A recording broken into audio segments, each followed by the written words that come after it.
punish them for what they did to the Israelites. How he ambushed them. Amalek was one man. He ambushed them, and he went on, said that they was on their way up from Egypt. And he said, now in the third verse, go and attack them. Attack Amalek and utterly destroy all that they have. And utterly destroy all they have. And the children, don't spare, in other words, nobody. Both man and woman, infant and nursing child, ox and sheep, camel and donkey. Everyone has them. There is when bad people hurt innocent people, they're not just bringing damnation on themselves, but they're bringing damnation on their whole family.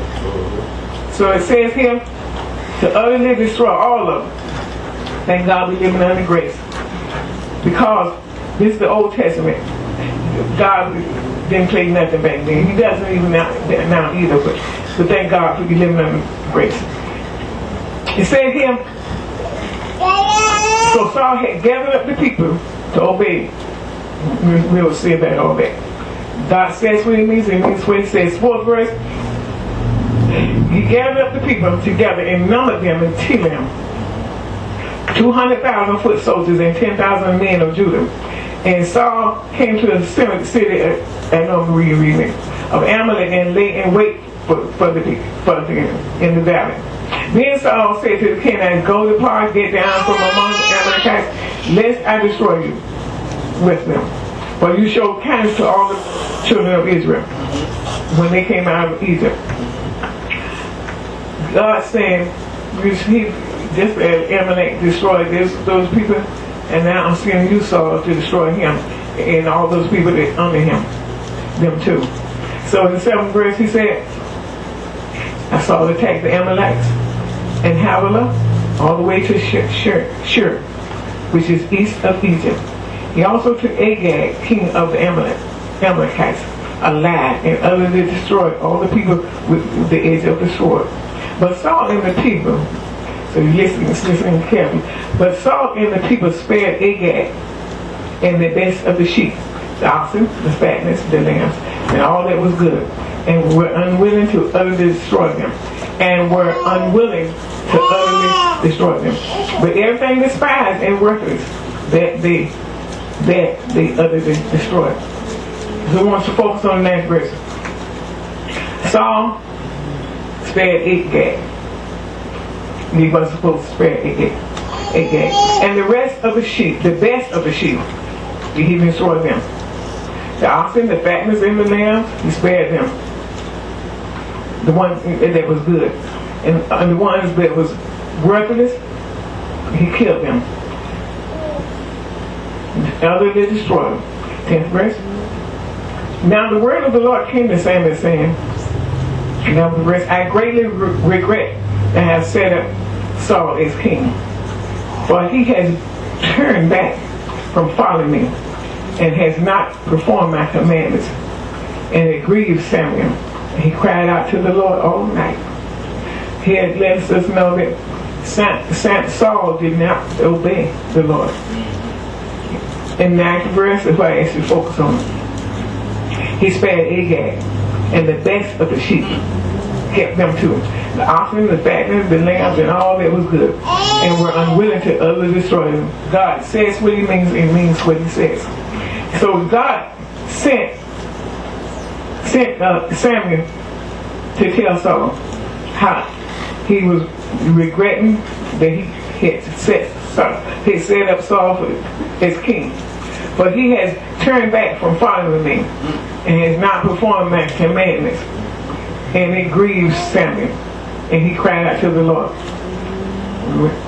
So when Samuel rose early in the morning to meet Saul, it was told Samuel, saying, Saul went to Carmel, and indeed he set up a monument for himself.